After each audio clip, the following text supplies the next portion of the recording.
everyone. I just want to welcome you back to BabyChatTV's series of live web chats.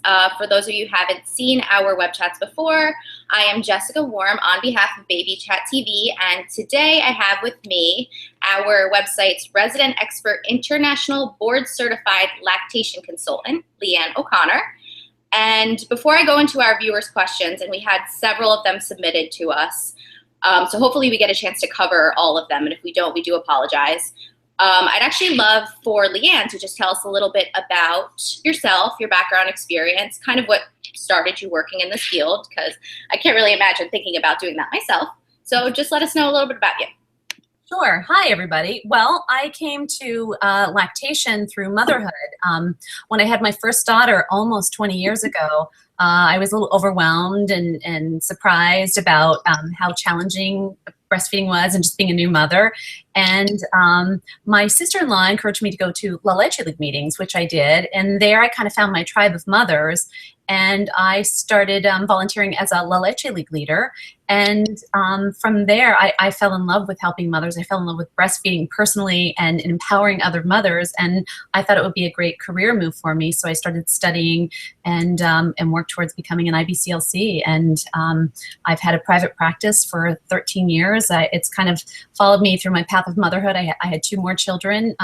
My last, he's almost 10. I was in private practice when he was a baby, and he used to come along and be my demonstration model. So anyway, so that's sort of how I came into doing this. Very nice. Definitely a very interesting career, but definitely very rewarding, I'm sure. For sure.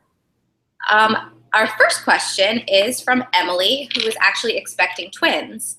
And her first question was, she's been told that she's supposed to try to get the twins on the same feeding schedule, but she's not sure how soon she's going to be able to start doing that and how she is going to be able to. Right. So I've worked with lots of twins. In the beginning, most mothers find that it's kind of nice to focus on one baby at a time, because they're different. They're 2 different people, and one might be a better nurser, an easier nurser, a different nurser. One might be faster, one might be more of a gourmet. So to focus on one baby at a time. Also, she's new at this, and holding 2 babies that are new and wiggly can be kind of challenging. So, in the early days, maybe even the early weeks, it's a good idea to focus on one. It's incredibly time consuming. All new parents should ask for help, but twins mothers accept as much help as possible and ask for help. And anybody who has twins coming into their world, into their friend's world, jump in and help those mothers. Great. I always think about the challenges of twins, but that's one thing that you don't ever think about, but I'm sure it is quite the challenge. And it's definitely doable. It's definitely doable. And what I will say is, once they're a little bit older and they're easy at latching themselves on, then moms have a great time nursing both of them at one time. And it's very sweet, because the twins can kind of like hold hands. It's such a sweet thing. They have this little buddy thing going on when they're nursing at the same time. So when they're a little bit older. Oh, very cute. And then she also would like to know if you have any logistical pointers for comfortably feeding both of them at once, for example, just to make it a little easier on her. Right, for sure. So any mom should make herself comfortable. Sitting back, you know, you don't want to lean forward. So many mothers are find themselves hunched over. Sitting back. In general, I don't think we all need pillows, but for twins, it's kind of nice to have one of those big twins pillows that wraps around, so that she can maybe have both of them sort of on either side, or alternatively have one on what people call the football hold, which is, you know, side beside her, and the other one sort of in the cradle hold, so that, you know, it's sort of one here and one here, with the legs sort of dangling on her lap and the other legs behind her back. So the important thing, get herself comfortable. Don't hunch over. Very interesting. I can't even imagine if I had triplets what I would do. That seems very complicated. I think they have to take turns for sure. Yes. Unless you've which, that's another live chat. Definitely so. Is there any other additional advice that you could offer just for any mom expecting twins that might be a little different? Just to be patient and again, outsource food, house cleaning, other children, outsource and ask for help and accept help. And don't try to do too much, except for feed your babies. Great, thank you. Our next question is from Alyssa, and she says she will be heading back to work after 4 months at home. She's really concerned about pumping for the first time. Do you recommend a hospital grade pump, or is one from over the counter okay? Everybody's different. That's a hard question to answer. It's good for her to not wait until right before she's going back to work. So maybe once she feels like breastfeeding is established, somewhere around maybe 6 weeks, she could experiment with pumping. If she has an over-the-counter pump, she could try it out and see if it works for her, if it's comfortable. Different people respond to different pumps. If she can swing a hospital-grade pump, that is almost always better. And a lot of it also depends on how frequent she's going to pump and how, is she going to be working Monday through Friday, 9 to 5, for example.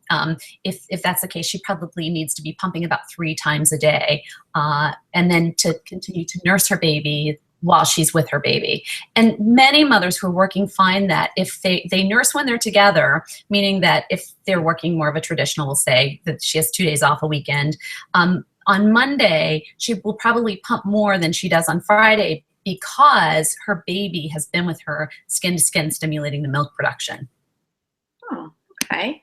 Interesting. And then she also wants to know what she should do if her child will not take the bottle while she's away at work.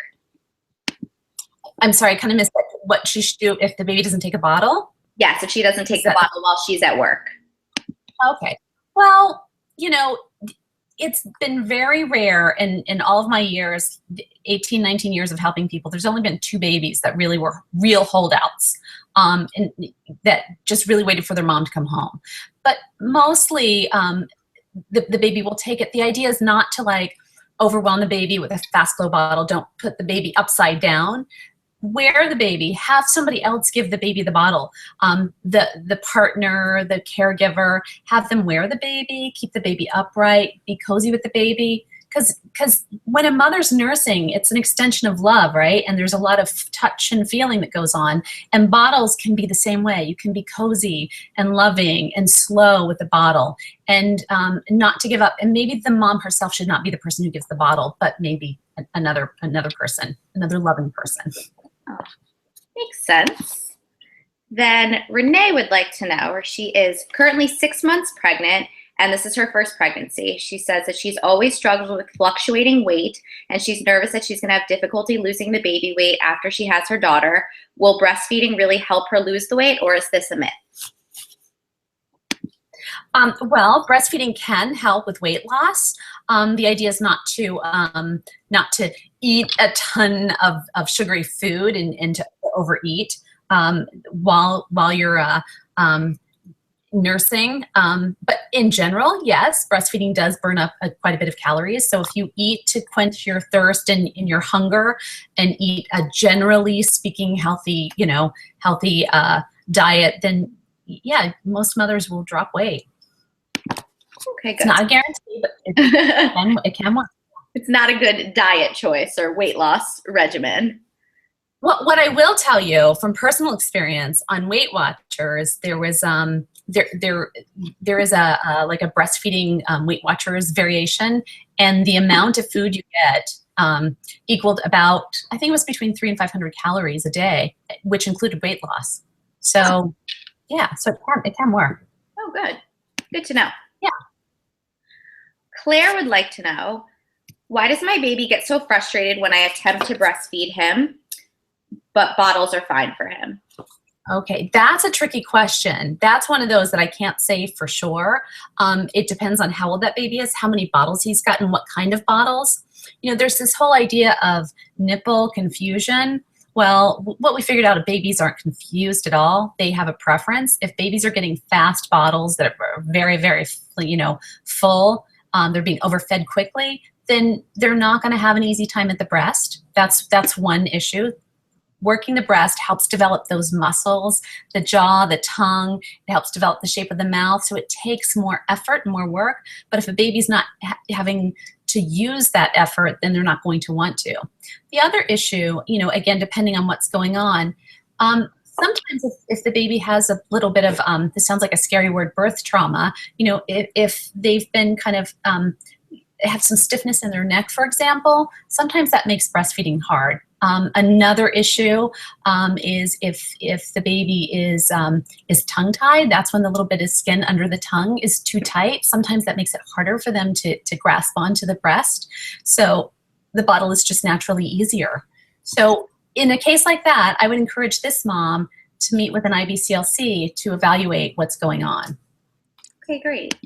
Actually, since you said tongue tie, I will skip ahead and come back.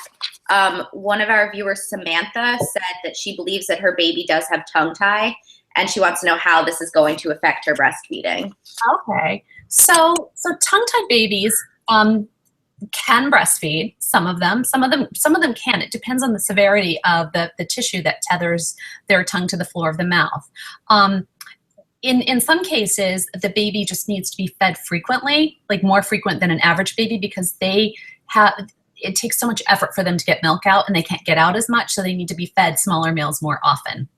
And if that is the case, the mother wants to make sure that her milk supply stays up, because a lot of those babies aren't moving milk, they're not stimulating milk production, so that then it sends signal to her body to slow down milk production. So it can impact her in her milk supply, and it can also impact her comfort and her baby's comfort. Babies who have this much tension in their mouth are not comfortable, and those mothers often will get sore nipples, they'll get pinched nipples, or they'll get engorged because the baby's not drawing the milk out. So it really can have an impact on the supply immediately or long term. Doesn't sound too comfortable. No. I can only imagine. So then back to Claire had one more question. Sure. She said, is it okay if I drink a glass of wine while breastfeeding? I've heard that I should wait a few hours after or before feeding again, but what would you say is the rule of thumb for this? The general rule of thumb is to have your glass of wine, have it with your meal when you're hydrated. Don't worry about the timing, because if you wait a few hours, we'll have different metabolisms. You just want to enjoy the wine in a way that you're not going to get drunk. You know, it's not going to impact the baby. It's being filtered through your milk, and I think typically, and again, there's a wide variety of what's normal. About an hour afterwards might be when it's at its peak place in terms of content in the milk, but it recedes, and it just depends. What's the mom's metabolism? How old is her baby? What did she have for dinner? Is she hydrated? How much of a glass of wine did she have? Did she have 2 ounces? Did she have 8 ounces? You know, so don't drink 8 ounces. Baby, that's probably the bigger risk, dropping your baby. So, okay, sounds good. Enjoy. We don't want any babies dropped. Kristen, our next question is from, and she said, from time to time, my baby vomits a few minutes after I breastfeed her. Is there anything I can do to prevent this? And how do I handle this when it happens? Okay, so my first response is to wear cotton because it's very clean. Some babies are spitters, and if you know that you have a baby who's a spitter, you might want to keep her upright for a little while afterwards, and just know that she will outgrow this. And if she's otherwise happy and gaining weight, then we just call it a laundry problem. Okay, great. And then how do I stop my baby from chewing?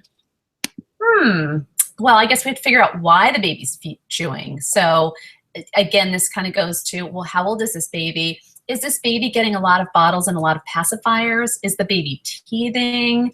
So there's not one answer to that. You know, you want to limit artificial nipples so that the baby really masters the breast and understands what the breast is for, as opposed to, you know, chewing on a pacifier or a bottle. It's, you know, again, that's a tricky one. I can't answer that straight out because there's too many. I have too many questions about the question. Okay. Wish I could answer them, but we'll move on to the next then. Melissa says, one breast produces milk and the other does not. What do I do about this? So I'm sorry, so one produces more milk than the other? Is that the question? She says one produces milk and the other does not at all, I believe. What do I do? Okay. So if she has enough milk to feed her baby in one breast, that's all she needs. So she'll be a little uneven, but that doesn't matter. You don't need necessarily 2 breasts to feed a baby. I've actually worked with many women, cancer survivors, or just, you know, babies that refused a breast, an inverted nipple, where the baby just gravitated towards one breast and that baby thrived on one breast. Think of twins, you know, twins get, you know, very true, one breast each. So if the baby's doing well, then that's what it is. So that is common that one will produce milk and one won't? Well, I don't know that it's common, but it's not unheard of. Okay. It does happen sometimes. All right. Then she would also like to know, what is the real deal with those lactation cookies? Are there actually any brands that you recommend that do work? I don't recommend lactation cookies because I don't not recommend them, but I don't choose a brand to recommend. I think it's sort of a fad right now. Okay. There are foods and herbs that can make milk. They're called galactagogues, food that increase milk production, and there are some that are anti-galactagogues that can reduce milk production. I like cookies. I love to bake. I think it's nice to have a cookie, but if you're having a milk supply issue, you need to get to the heart of that and figure out what's going on and not just be pounding cookies, you know? An excuse to have cookies. Right. I mean, you know, and everything in moderation, right? But it's the hot new trend, lactation cookies. So whatever they put in them is? So often there's oats. Oatmeal is one of those galactagogues. There's brewer's yeast often. And depending on who makes them, there can be different herbs, you know, fenugreek, goat's rue, all these different things. But, you know, you can just eat a regular cookie and nurse your baby. It's not going to solve your problems. Right. If there's a milk supply issue, you want to figure out what's going on. Why is there a milk supply issue, and address that. And listen, I know that there are people out there that are saying, I did so much better when I ate my lactation cookies. I just made more milk. That is great. More power to you, and I respect that, and I think that's great, but I don't think there should be a run on lactation cookies in the baby store. Okay, good to know. And then Naomi would like to know, she says, what is your opinion on the right age to stop your baby from breastfeeding? I know this is a controversial one. And is it okay to go up to age 3 or maybe even 4 years old? Okay. This is something that's very near and dear to my heart. I do a group for older nursing babies. My original plan was to nurse my first child for a year. And when we got to a year, I didn't know why I would stop, how I would stop, and who would benefit. It wouldn't benefit anyone. And then I kind of grew into seeing how it's very normal to be nursing a toddler and a preschooler. It's their immune system isn't quite developed yet. So it's absolutely normal to be nursing into age 3, 4, 5. I think the average is about 4 years of if we left nature alone. That is just sort of what's normal. I don't think anybody besides the mother and baby should decide when they should stop. If a mother is done and she wants to be done, then she has to think about that. If her baby's done before she's ready, she has to think about that. You have to think of them as a unit and figure out what's working for them. I will tell you that when the mothers whom I've supported over the years who've nursed into toddlerhood, sometimes it could be challenging, but they felt like they had a superpower that their peers didn't have. There's nothing that can calm a tantrum like scooping up a baby and putting her in your arms and letting her nurse and calm herself down. There's nothing like a baby and all the little friends in your playgroup have a stomach virus going around, everybody vomiting, and babies losing weight and being hospitalized, and your baby's nursing and being hydrated, maybe has mild diarrhea.